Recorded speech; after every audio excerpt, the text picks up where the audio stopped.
Welcome to Happy Habits with Selin. My name is Selin and I am really excited that you are here. I hope that you are doing well and enjoying springtime, if it's spring wherever you are, and some beautiful sun. Today I'm bringing you a conversation between me and me about focus and how you can train yourself to focus on what you can control instead of what you can't control. And that's a topic I'm really excited about. I think there's so much potential for you living a more fulfilled and happy life, and just a life with more direction and vision once you start training your mind to focus on what you can control. So I invite you to reflect on certain areas and give you 3 aspects that help you to start on this process or to continue on this process. I hope that you find this useful. Let me know your thoughts and enjoy.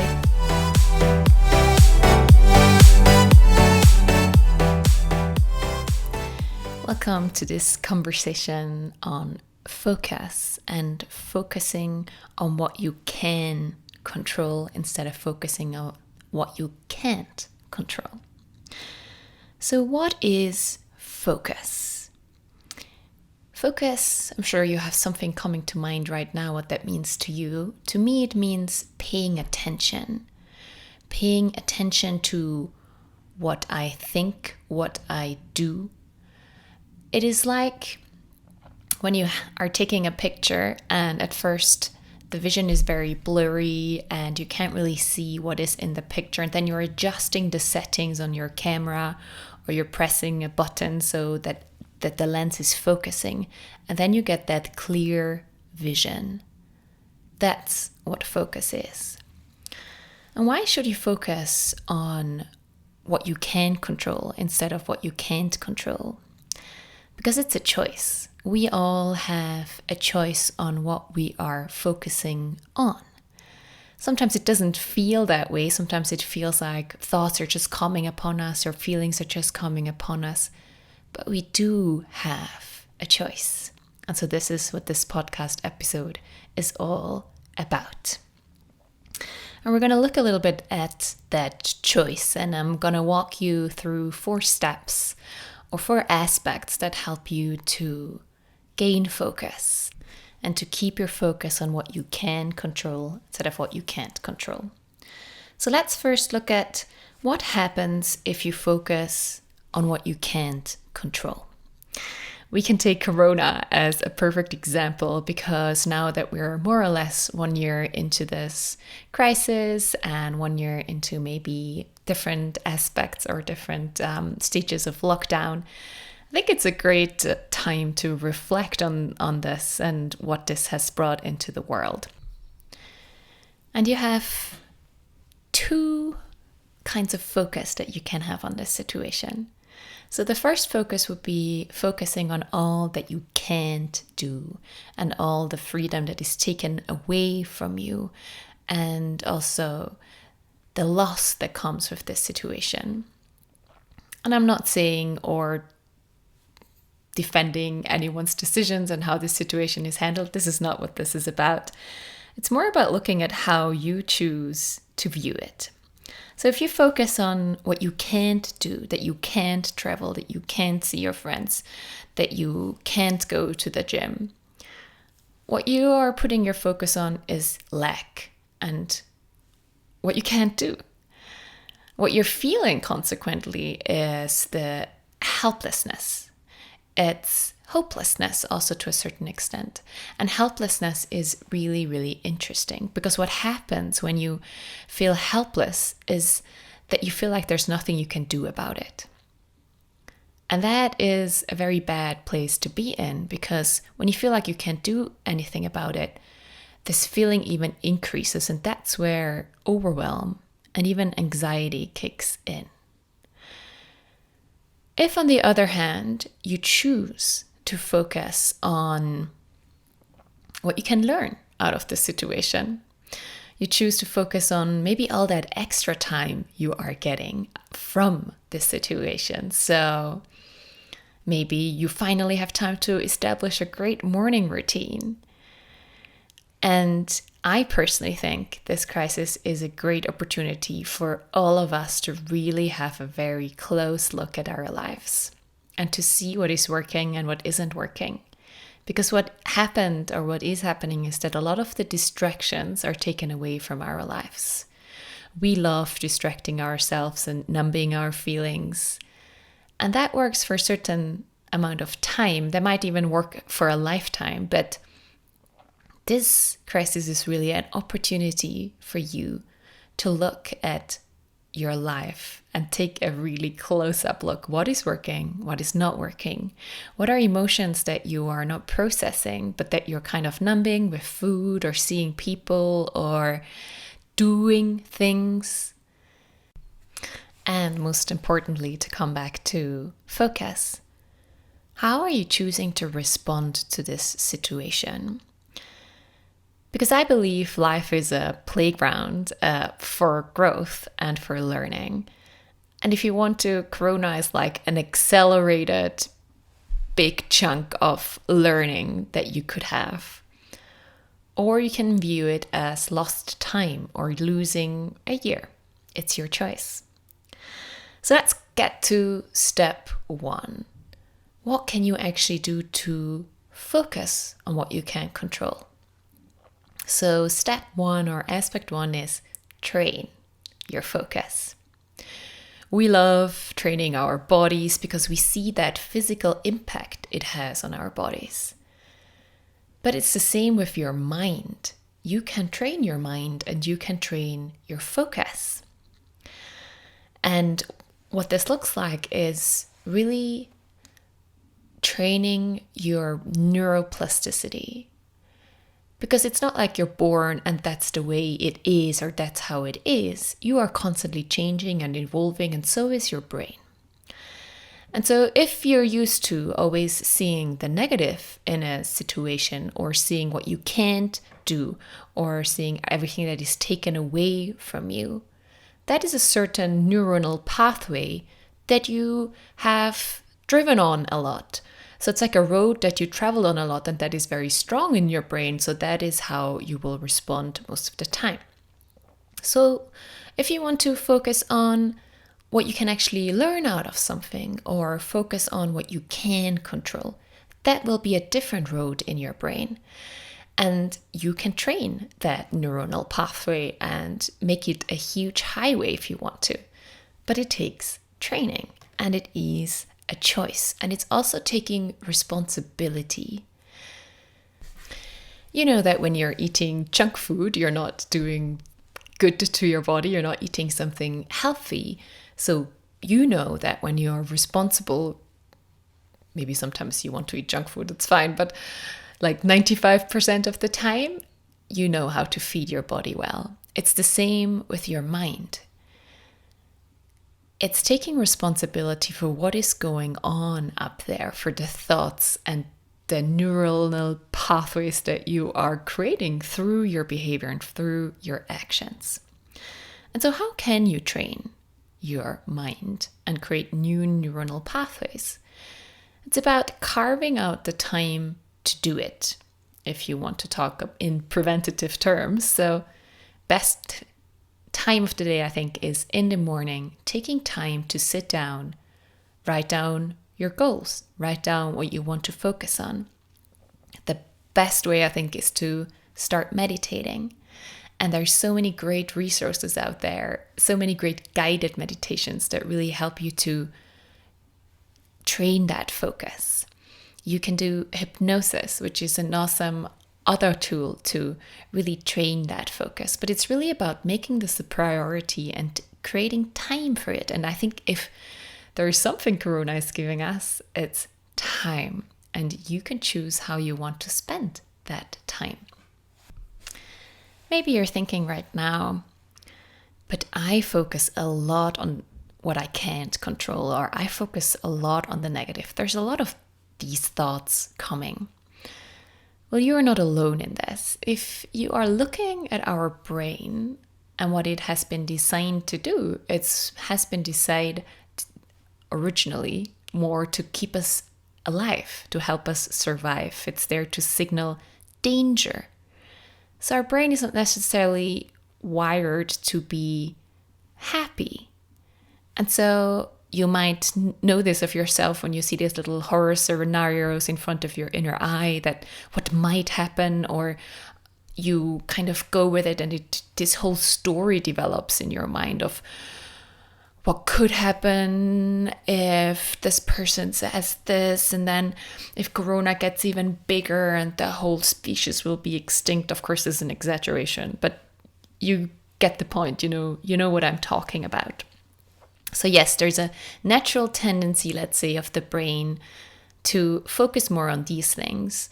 And yet what neuroplasticity teaches us is that we can train our focus. And I think that's so fascinating and that's so exciting, because we can train our bodies, we can train our mind, means we can wire and train ourselves to be happier and to focus on what we can control.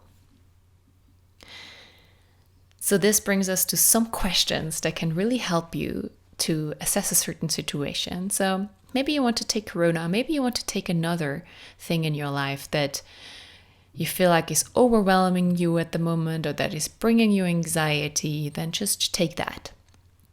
Look at that situation now. Look at corona. Look at whatever you choose. And then ask yourself, what can I control in this situation? Maybe there's things coming what you can't control. Then write that on one side of the paper, and I have a beautiful handout for you to do that. And flip that around on things you can control. And those can be really small things. It can be things like, I can control to get up every morning and train my physical and my mental health.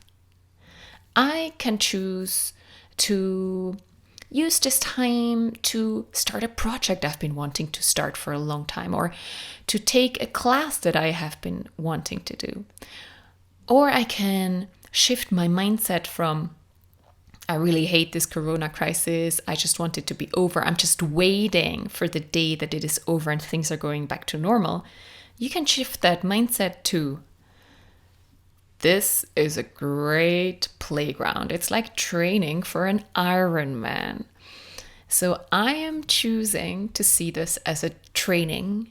And what I'm training is my focus and focusing on what I want. So really let your mind go crazy here and write down all the things you can't control, flip them around, or focus and write down things that you can control.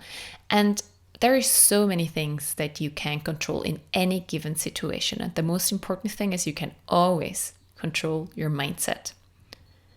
Through training it, you can control your thoughts. You always have a choice. And I really think that is so important to understand.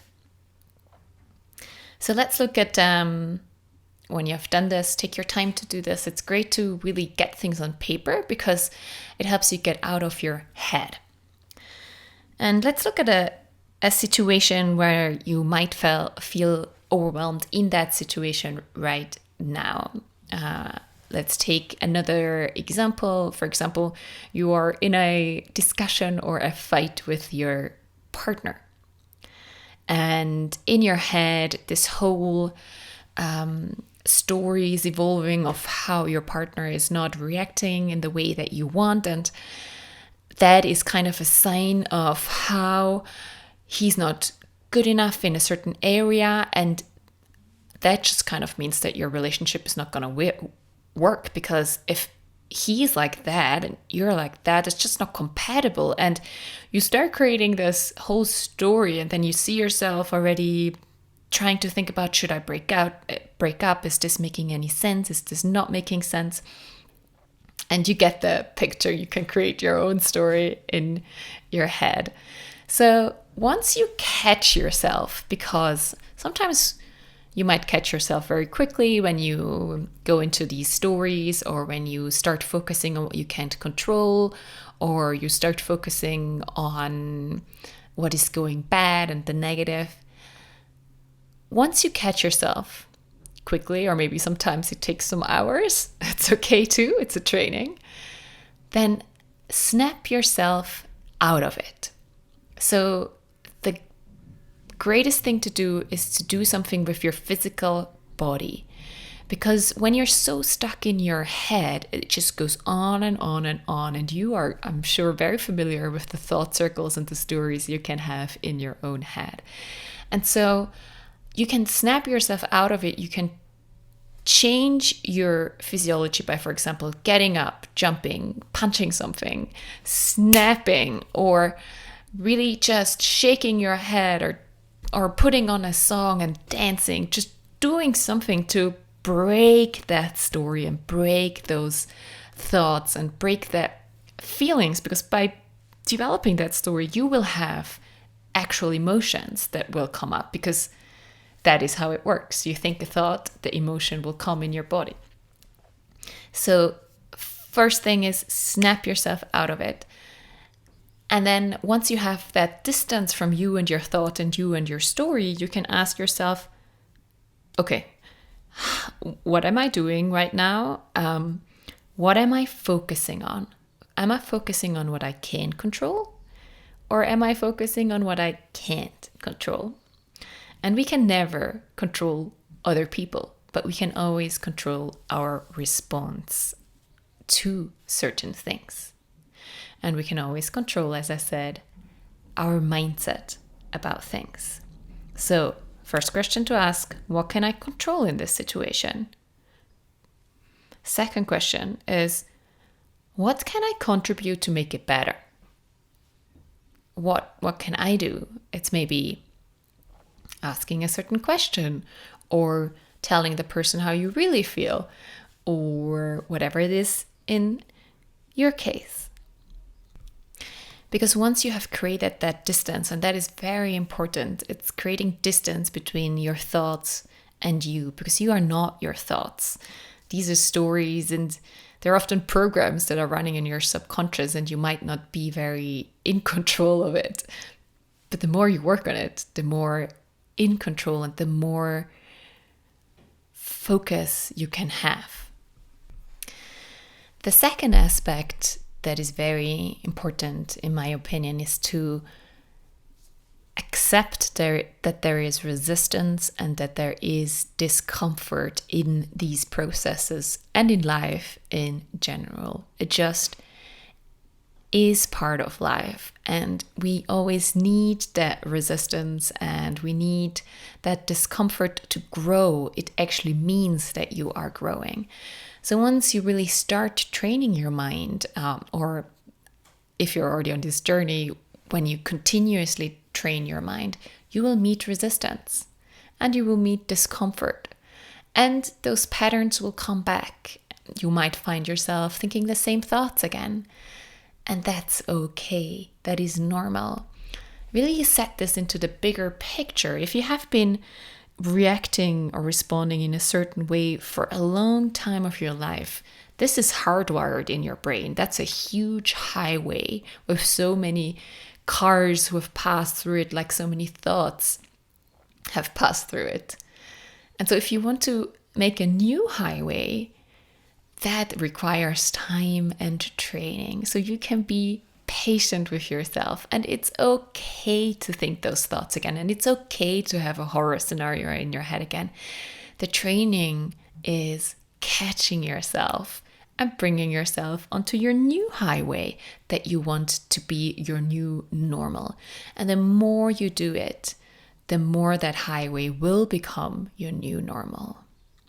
But it really is a training, and there is no perfection whatsoever in this. This is really, it's like a game that you're playing with yourself. And it's amazing if you can start laughing at those thoughts and those stories that are in your head of everything that could go wrong, and all these things that other people said, and these whole conversations that you're having in your head sometimes, because we all still have these. And once you catch yourself, you can just smile at yourself. You can laugh at yourself. That's an amazing way of really getting this into a more playful thing, because it's not super serious, because that will be a lifelong journey. It's not that we have this breakthrough when we meditate and then all of a sudden there's only focus on what we can control and only focus on the positive. That's utopia. Life will always give you challenges, and that's great, because how boring would it be if you would just have one big breakthrough and then you're enlightened and only spreading love and only seeing the positive. So remember, there is resistance and discomfort, and that's good and that's okay. Another aspect is to really limit what distractions you're letting into your life. We live in an amazing age of distractions. And if you're like me, you're smiling right now, because we have all these social media platforms, all these different news things. We have so many videos on YouTube. There's so many.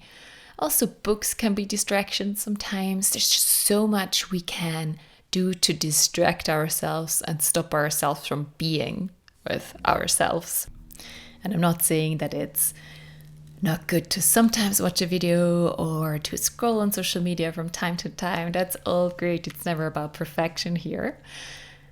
But what I would invite you to think about is, first of all, why do you engage in so many distractions? Might it be because you don't want to be with just yourselves and be with your thoughts and be with your emotions? And the second thing I invite you to think about is, how does that impact your focus? All these distractions, because it's little pieces of information, photos that is coming into your brain that your brain also needs to digest, that you need to digest. How does that impact your focus and how you can focus on what you can control? If we take the example of the news. So the news that we see in journals and online, it's most often negative news, because that's what we jump on. The people, and that's kind of sad, but we kind of like to hear negative news. And so that is all, or the biggest percentage of what we see in newspapers. And if you read a lot of news, I'm not saying it's bad to read news, really, I'm not saying that, but if you just have that information coming in of all that is going down in the world, all the poverty, all the corruption, all the corona deaths, all that is happening that is really going down, you are much more prone to focus on what you can't control, because these challenges are huge. I used to feel so much helplessness when it came to the challenges of the world, because I felt like, what can we do? There's so much going wrong. We're destroying the environment. We have this incredibly horrible financial systems. There's so much exploitation, child labor, all these things. What can I even do? This is too much. And then I learned that, what does this bring me if I start focusing on all this that I can't control and how big those problems are? And instead I was like, but what can I do? What are little steps that I can do to help the environment or to inspire others to live more environmentally friendly? What are little steps that I can do to maybe not support certain corruptive systems or exploitation around the world? And of course, those are huge questions, but it's really, once you start focusing on what you can control and the little steps, and those are little steps because you can't jump from one day to the other, but you can choose everyday little actions. And so what I invite you to do is to think about, how much time do you want to spend on social media, reading the news? How much time do you want to spend training your mind, focusing on what you want, focusing on what you can control. Because I am just so excited about the idea of all the potential that is within people once they start getting focused on what they can control and what they want and what they want to change in the world, and stop just criticizing and just consuming negativity and spreading negativity. I'm not saying that there should always be positivity. That's not what this is about, but I think you get my picture. This is so exciting to think what change we could actually provoke in people and consequently as a collective. I just get very excited thinking about this and really taking charge of my focus and my responsibilities.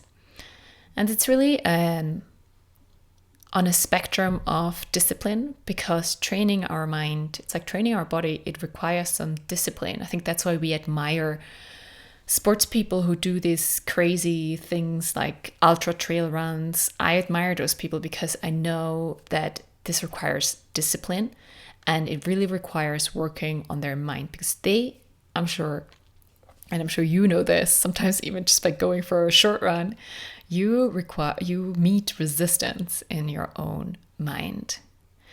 So it's on this spectrum of discipline and also acceptance that it's ups and downs, and there are better days and there are worse days, and it's a training.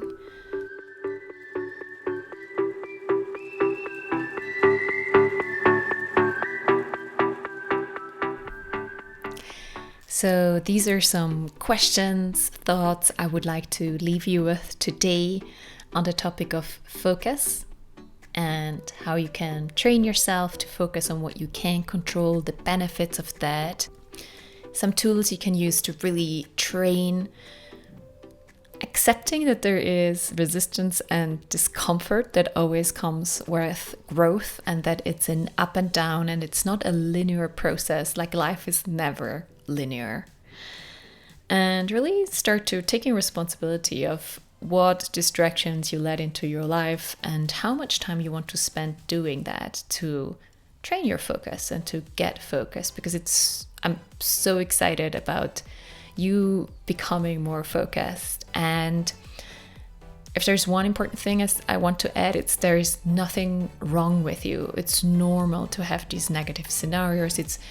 It's normal to focus on that negative, and you can train it. There's possibility for change. You can change everything. And I leave you with that. I really hope that inspired you to train your focus and to start focusing on what you can control, and the empowerment that comes with that, really feeling empowered to take responsibility, take charge, and incite change within yourself and in the world. Let me know what your thoughts are. I put the link below if you want to download your handout, and I speak to you next time. Have a beautiful day ahead.